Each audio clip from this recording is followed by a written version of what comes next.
झांसी के लहरगिर्द में vision height के आगे हाईवे रोड के पास भव्य श्रीमद् भागवत कथा का समापन किया गया, जिसमें श्रद्धालु लोग बढ़ चढ़कर भागवत कथा में उपस्थित रहे।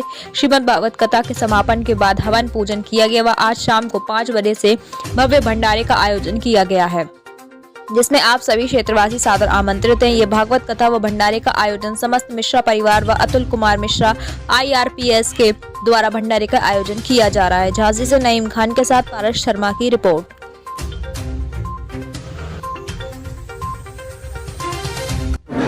जो कथा प्रारंभ हुई थी और आज समापन की ओर आ गई है, भंडारा भी है, क्या कहना चाहेंगे? सभी भक्त जुड़े रहे इन 5-6 दिनों में, जो भी आपका प्रेम था। देखिए, श्रीमद्भागवत कथा जो है भगवान महाविष्णु जी की कथा है और सनातन धर्म की सबसे महत्वपूर्ण कथा है ये इसलिए इसका आयोजन 7 दिनों में होता है। 7 दिनों में विभिन्न स्कंदों में विभिन्न अध्यायों में इसका आयोजन होता है और महाराज जी कथा का अनुश्रवण जो है सभी श्रोताओं को करवाते हैं। सभी श्रोता बहुत श्रद्धा के साथ इस कथा का श्रवण करते हैं और ऐसा माना जाता है सनातन धर्म में कि श्रीमद्भागवत कथा के सुनने से मोक्ष की प्राप्ति होती है। देखा जाए जैसा कि युवा साथियों में इस समय धर्म के लिए थोड़ा सा क्या है, कथा में टाइम नहीं दे पाते, आपने इतना टाइम निकाला अपने पद को देखते हुए भी, तो उन विचारों में हम ये चाहेंगे कि आप युवाओं को एक संदेश दें कि इस कथा के माध्यम से क्या आगे चलकर वो भी कुछ सीखें। देखिए, बात सही कह रहे हैं आप। आजकल T20 का ज़माना है, पहले टेस्ट मैच खेले जाते थे, आजकल T20 खेले जाते हैं। लोगों के पास समय का अभाव है, तो समय के अभाव के कारण लोग उतना समय नहीं दे पाते अध्यात्म की तरफ। लेकिन ये बात भी सही है कि अगर अध्यात्म नहीं होगा तो शायद जीवन भी नहीं रह जाएगा।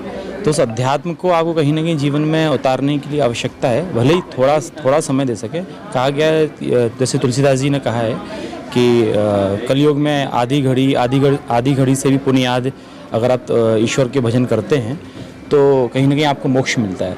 तो जितना कोशिश होती है, जितना ज़्यादा हो सके, अगर आप साल में एक बार नहीं, 2 साल, 10 साल, 20 साल, कभी न कभी आप श्रीमद्भागवत कथा का या तो आयोजन कराने में यदि सक्षम है तो आप वो करवाएं। अगर आप नहीं करा सकते हैं तो आप एटलीस्ट कम से कम सुनने जाएं। और आप सुनने भी नहीं जा सकते तो जहाँ भी लाउड स्पीकर्स के थ्रू या किसी साउंड सिस्टम के थ्रू आप तक सूचना पहुँच रही है या ध्वनियाँ पहुँच रही हैं, उन ध्वनियों के द्वारा आप अपने कानों को पुनर्गृहित करें और कथा श्रवित करें। तो युवाओं से मेरी यही अपील रहेगी कि जीवन की आपाधापी में अगर आपको सक्सेसफुल होना है तो आप थोड़ा अध्यात्म की तरफ भी अपना रुख करें, जिससे अपने को पहचानेंगे। आज भंडारा होने जा रहा है, अपने क्षेत्र की जनता से, लोगों से क्या कहना चाहेंगे? सभी से अपील है कि